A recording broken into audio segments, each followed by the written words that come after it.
خیلی دلم پر بود از این تنهایی دنبال دار، از این منه پرپر شده، از این منه بی اختیار.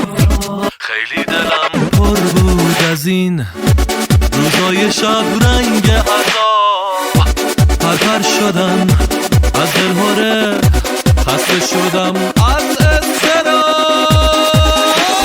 از تو تشکر میکنم، ممنونم از محبتت، ممنونم از همدردی و لحن قشنگ صحبتت.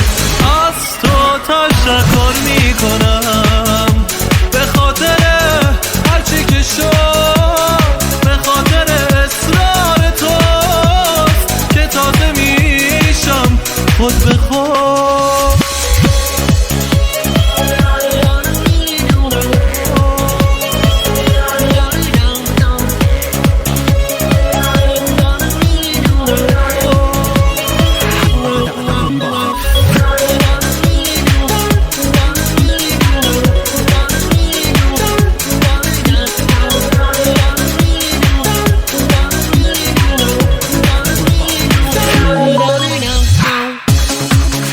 مردد بودنم انگیزمو کم کرده بود، دل مردگی فکر منو داغونو در هم کرده بود. تا دل خوشی